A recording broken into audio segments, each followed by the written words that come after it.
As I normally would, I would likely go to a couple of things. I'd go to OpenTable, quite likely, or Yelp, just to, backstop the reviews that I see on OpenTable. But usually I end up going I like the Yelp reviews. I also look to see what comes up in like the top search results. That usually means that it's the most highly ranked or the most frequently trafficked site. I see that Edward's Steakhouse also comes up here. Well, if I'm looking for a restaurant, what I tend to usually look at is the Yelp review.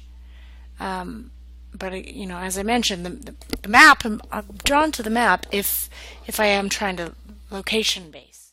Yeah, that's what I would look at. I would look at location and star ratings.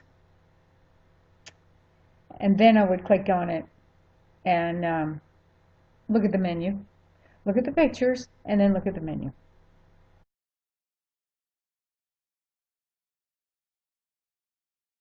I typically look for when I'm reading a review about a restaurant with at least a minimum of 250 people that are at the restaurant. I just feel that 250 is probably, to me, is a good number to get a really good idea of people's tastes and what they feel about the atmosphere and things like that. The more people that go there, the greater the opportunity. You're really getting an accurate, kind of diverse sampling of the crowd, and that's just that kind of just makes it more of an even playing field.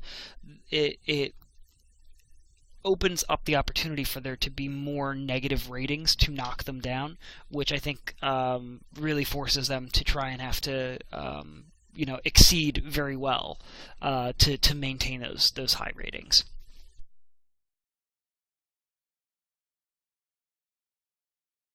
What I'm drawn to the fact that I can see Ruth Chris's reviews. I can see the dollar amount. It's only $3, so it's not a $4 or $5, so that's pretty good. I can see Kinsey's Chop House is actually cheap and cheaper. 156 reviews at 4.1. So those are some of the things that I'm drawn to that I like about this feature. Things that really pull in my interest are the reviews, the number of reviews, the rating, and I do like that it shows kind of a quick preview from like a cost perspective.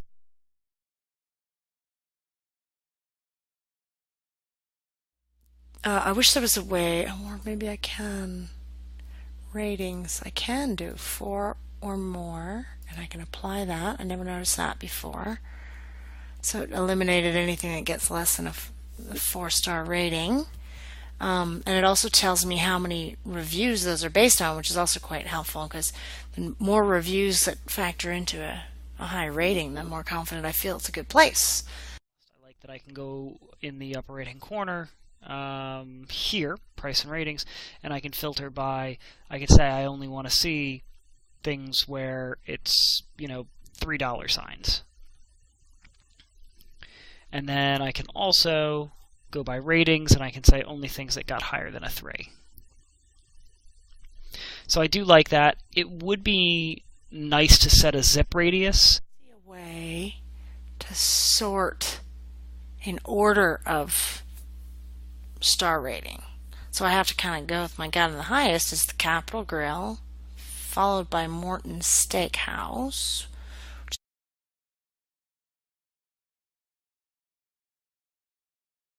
For me, it would be the combination of the number of stars and reviews, with kind of like a runner-up being the number of dollar signs, depending on what kind of restaurant I was looking for. In this case, steakhouse, you're generally looking for something that's a minimum of $3 signs. But the two that are most important to me are the overall star rating and based on how many reviews.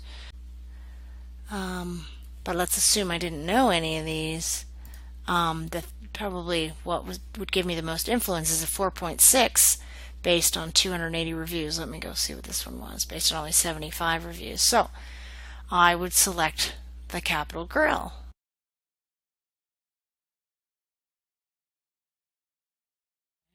That didn't take me to their site by clicking on the image, so I will go ahead and click there. Or from right here, I could get at it, click on OpenTable. here, I can see that I can do reservations through OpenTable, and I can see their menu on Urban Spoon.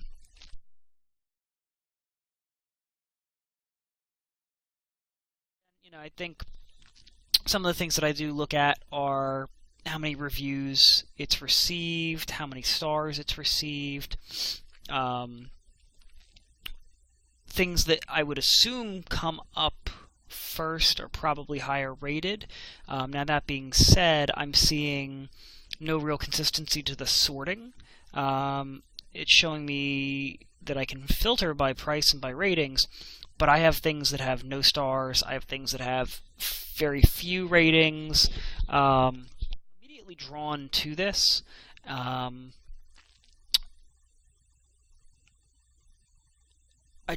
not sure how much I like the way that it just scrolls like way off the page. Like maybe if it was like the top 5 or something like that, that might be something that I'd be interested in. See where that looks up here, David Burks. It's all right. It's actually sitting in 4th place, and it's also Zagat.